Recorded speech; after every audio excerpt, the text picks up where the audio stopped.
on this edition of Ultrasound. Madonna takes us inside the making of her new album, Ray of Light. We're thinking of calling it Veronica Electronica. That is one of my middle names. But you didn't know that. A little bit of Veronica, trivia. I know that. Okay. I've known that for a Okay. while. Don't get loud, Yeah. Kurt. Ultrasound goes inside the studio, Kiss me, I'm dying. It's almost psychedelic. Yeah. Drug music without drugs. gets inside her tour plans, And I want you on stage with me. Okay, you. inside the wonders of motherhood, inside her spiritual journey. I think I have much more of a joy of living than I can ever remember having before. Inside Madonna.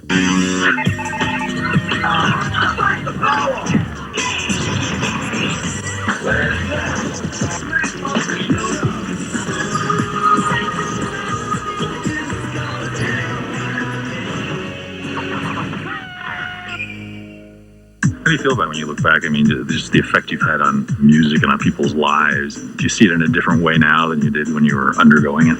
I didn't have a clue. I was just a little bunny hopping along. How was I? Interesting way of putting it. And why did people let me have my hair like that? For the past 15 years, Madonna has reigned as the chameleon queen of popular culture, shifting images with each new record, movie, and of course, that book. But in the 4 years since her last studio album, her life has undergone a deeper change, and it's not just a marketing ploy. Madonna's a mother now, that's one thing, but she's also become a student of the spirit, you might say. A one-time material girl, now grown all ethereal. And this newly illuminated state of mind is the subject of her extraordinary new album, Ray of Light.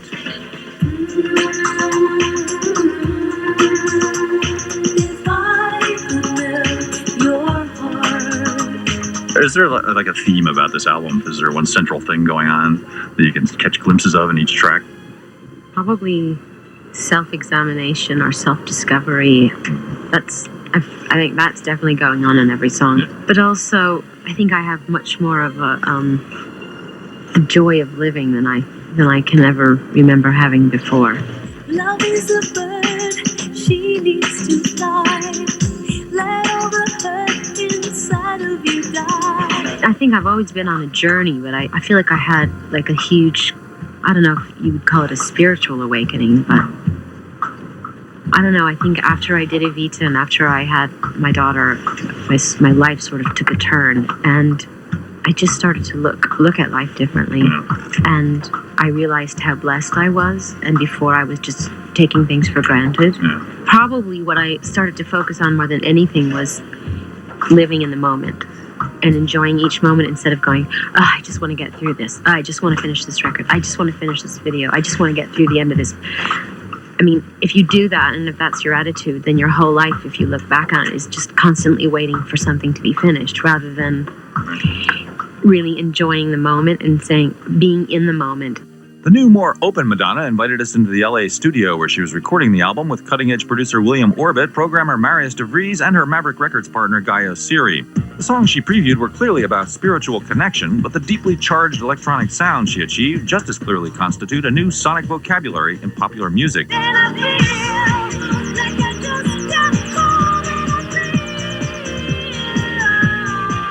This doesn't sound like anything you've done before, ever. I mean, was a conscious, we want to do like some record that doesn't sound like it's ever... No, my goal was to just work on a record that I wanted to listen to all the time. There are certain kinds of records that I always listen to. Most of them come from England, a few from France, and it's a certain kind of a sound. I can't describe it. And the only way to get that sound is to work with the people that make those records. So here we are. What has William brought to this project, Madonna?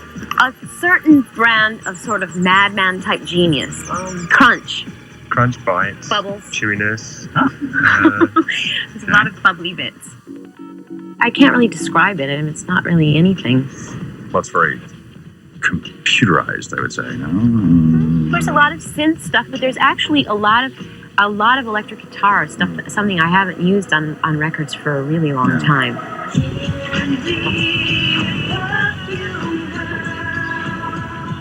Could you play something for us? Me play? Does she play? Oh, God, no. No. No, Just the guitar. Oh, God, Really? please. I don't If I had a play. hammer. Listen, all my... Really? All my ideas are in my head. Oh. I'm more instinctual. I just say what sounds good and feels good. So maybe that comes in handy because there are no rules. Now, what has been your role in this album? Just helpful friend. He's the guy that comes in and like withholds all compliments. So like we play him tracks and he says nothing and leaves, and then we have a nervous breakdown. Have you killed any tracks outright? So this just can't go. No, but he's killed some goofy ideas. He really hates those icy strings. Right when I think the track's done, he sort of pushes us another step further and says, maybe you should try this. And I really don't want to hear that. And then, of course, it creeps into my brain. And then later on in the day, I'm thinking, maybe I should have done a background vocal on that. And sometimes it works and sometimes it doesn't. And I'm happy to report when it doesn't. So I guess you guys were going to do Skin, right? That's the name of the song we're working on today.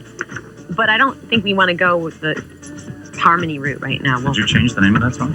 Yeah, I did. Oh, what was it called before? Never mind. This is the Guitar Garden. Oh. Now, which one? This is where. Which one is your? If I had a hammer guitar here. Listen, I really don't play the guitar. These are all Williams guitars, and he goes insane in here. Okay. I know nothing about any of them. All right. We just put them through a Marshall. That's all I know. And here's This is my little garden. I always picture this being like an enclosed booth sort of situation, but I guess that's... Sometimes they have that, but I don't like that. You like accessibility. Do you have any effects on your voice? Yeah, if you put my headphones on, you can hear them. Hello? Kurt? You there? You hear the effects? I know you from somewhere. Let me start again. Do I know you from somewhere? Why do you leave me wanting more? When you come into the studio for the first day, what do you have with you? Tapes or? The first day? Yeah, like the first day you come in and say, these are the songs we're going to do. No, well, first I choose the producers I'm going to work with and I sit with them and I play all my songs that I've been writing. Why do all the things I say sound like the stupid things I've said before? I go and I write with different musicians and then... You have the lyrics, right? And you have the melody and... Sometimes I don't. Sometimes I hear a snippet of music and that will inspire me. Sometimes there's a couple of songs that I keep a diary and I write in it and I write poetry and stuff and I just take a snapshot of that and I kind of rearrange it into a song. Close my eyes. I close my eyes. Marius, that was wrong, wasn't it? Okay, go back. Did I do that wrong? This song I've definitely been writing as we go along. We kind of saved this for last because it was very rough. Yeah. And it's been a kind of, I have an idea, then you have an idea. They put stuff on the track that inspires me. I lay a buckle down, that inspires them. And today, actually, we really start getting into the real vocal arrangement. Was I Close My Eyes in the right place? It was right? Well, if I sang the verse right, just pick it up right after the last I Closed My Eyes. After we've been working and we have no inhibitions around each other anymore, we get a flow going, then we kind of get into creating stuff. I'm not like this all the time. I'm not like this all the time. It's been really fun. I've never had so much fun really working on it. I've never felt so free to experiment. Put your hand on my skin. Put your hand on my skin.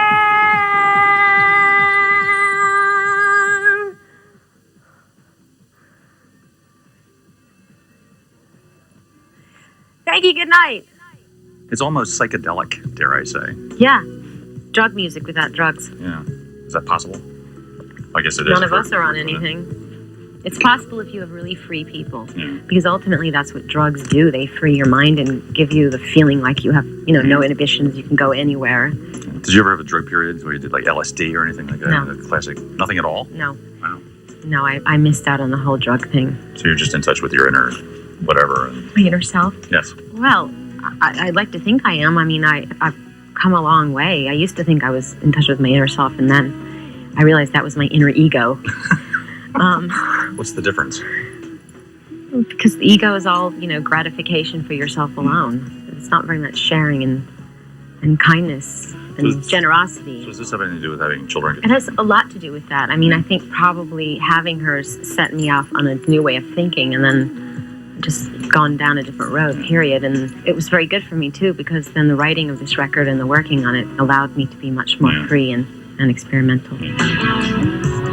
How cute are these shoes? Are these shoes cute? The last time we did an interview, I was showing you, Manolo Blahnik's. Numerology? It could be.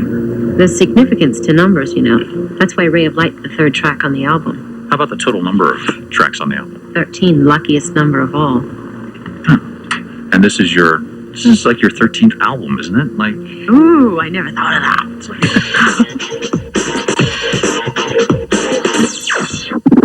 Should we do one more song or not? let's do one more. Okay, let's do Little Star. What was the inspiration for this? For which? Little Star. Lola. Otherwise known as Lourdes Maria. Never forget who you are, little star. It's my one super sentimental song on the album. Well, everybody should have one of them. Exactly. She's doing great. She'll be here later. You are a treasure to me. You are my star. We always bring Lola in when we're like 3 chords away through the song, and if she grooves to it, then we know we're in the right place. Is she pretty accurate about that? Oh yeah. She sits here and she sort of rocks out at the faders. Oh, good. Does she fool with the controls at all? That would be interesting. Yeah, unfortunately. May angels protect you, and sadness forget you, little star, shining bright. No doubt, your daughter has heard Little Star. Is it her favorite track? Do you think she suspects that it's maybe related to her somehow? I know she likes that track, but she likes other things too. She really likes Ray of Light. Mm-hmm. She bounces up and down a lot to that song. Mm-hmm. Yeah. Quicker than a ray of light. Quicker than a ray of light. Now, Ray of Light that would be a song about, obviously, I imagine, some new sort of knowledge, some new sort of perspective. It's about mysticism, and it's about realizing how small my life is in the big picture, and like what's happening to me, but on the other hand, how big it is. Yeah. It's about wonderment. It's about. Well, don't you think people lose their sense of wonder? Isn't that a human problem? I think a lot of people do. Yeah, they lose their sense of wonder. They lose their innocence. They stop asking questions. They stop being adventurous. Madonna started questioning the direction of her own life when she became pregnant during the chaotic filming of the movie Evita. Searching for some fundamental answers, she turned to the Jewish mystical tradition of the Kabbalah, which now permeates her life and her 13th album, Ray of Light. What is the rest of the album like? I mean, there are how many songs? 13? Something like that? 14. 14. But I'll only put 13 on because 13 is a lucky number. It is? Mm-hmm. Yeah, I didn't know that. How is it a lucky number? 13 is the age when... that's why boys get bar mitzvahed at the age of 13, by the way. It's the age when the soul gets completely, like, sort of solidified in your body. It's when you come into your own. It's one of those Kabbalah things. Uh-huh. Yeah. And how did you become involved in this? A girlfriend of mine was going all the time and to these classes. They're classes. And she kept telling me about this really charismatic rabbi named Eitan who told these great stories, and she kept going on and on about it. And I said, Susan, I'm not even Jewish. Why are you telling me these things? And she's like, you don't have to be Jewish. Just come and take, study. And if you like it, you like it. If you don't, leave. So I did. I mean, the thing about the Kabbalah is that there's similarities in the Kabbalah, say Buddhism, the whole idea of cause and effect. And for every action, there's a reaction. And that you absolutely are the master of your destiny, and that you have to take responsibility for the chaos in your life. You can't go around saying, oh, this happened to me, and this happened to me, and I'm a victim, and this happened to me. It's like you pull in what you put out, basically. And if you want to have goodness in your life, then you have to give it. Om Shanti, Shanti, Shanti, Shanti Om. I know you grew up as a Catholic. Do you Do you see Catholicism in a different light now? Does it still have any meaning to you at all? Or Yeah. I mean, all religions have meaning to me, and I'll always have a soft spot in my heart for Catholicism. But, I mean, and there is a mysticism to Catholicism, but I find that the Kabbalah and Buddhism and other religions that are philosophies that I've been studying sort of they're more adaptable to modern living, to modern life. One of the comforting thoughts about all of this, I feel that there's a lot of similar things going through Christianity and Judaism and Buddhism, and it makes me think that at one time there was one thought. the word? Yeah, well, all paths lead to God.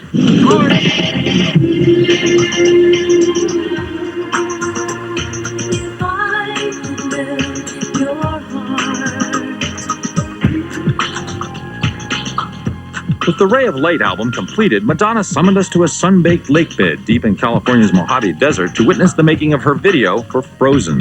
I think that there's a lot of magical, mystical powers in the desert. I think it's a magical place to be. It is quite haunting at night. Are you supposed to be a character of some sort? I'm a mystical creature in the desert, That's fun. and I'm the embodiment of female angst. You? Yes! That's pretty Yes. funny. That's my stand-in, as you may have guessed. She's been standing around for a long I time. know. Do you have a relationship with your stand-in at all? I never do. I try not to get emotionally attached to them because then I feel sorry for them because they're always colder longer than me. Let's go back because, I'm getting a sunburn. Okay. I'm supposed to be pale and sort of have a death-like pallor in this video. Yeah. No, don't say goth. No, the director won't like that at all.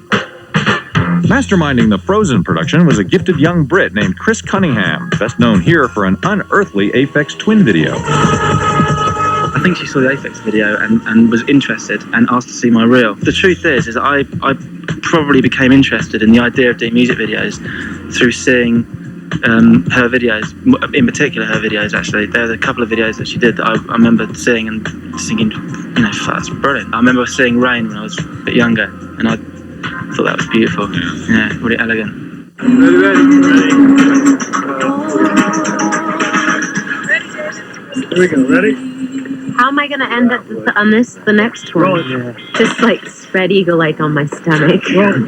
I'll stop in my yoga position where it looked like a bone was going out. I'm not kidding. It would look really good. Yeah? It would. Yeah, let's do it then. Be open-minded. Yeah, I am very open-minded. Not.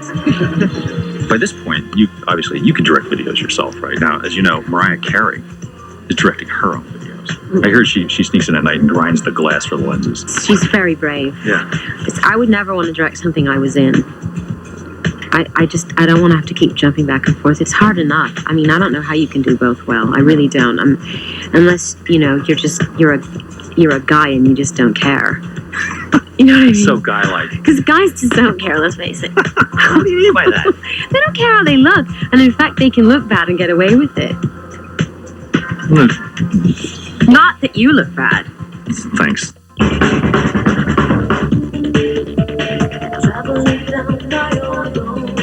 Is the tour that'll inevitably follow this, I hope, going to be a vast, complex undertaking?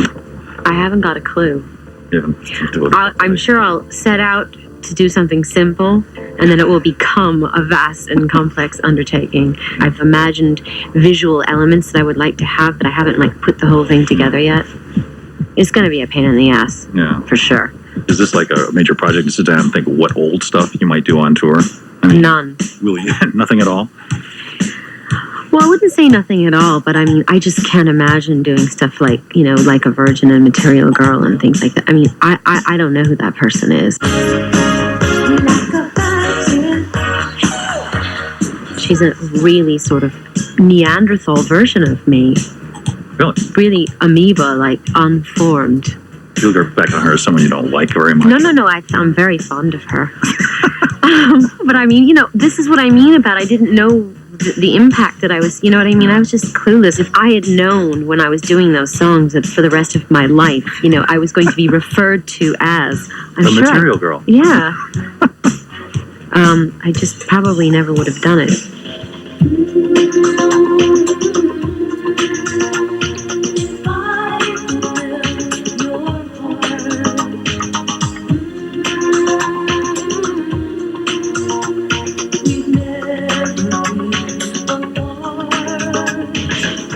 want to sing Vogue. You know what I mean? It's like, I feel like that's like 100 years away from me. So, But do you feel that you're like less sort of ego-driven? I mean, no, please, I am not Mother Teresa, okay? Songs are like, they're like tattoos, you know what I mean? It's like they represent a time in your life, and if you've really moved on, it's hard to go back there and sing it with feeling. Can you go out on the road and just do the new album? I'd like to. I don't know if I could do that. Who would stop you? Nobody. Nobody. Well, Glad you asked that.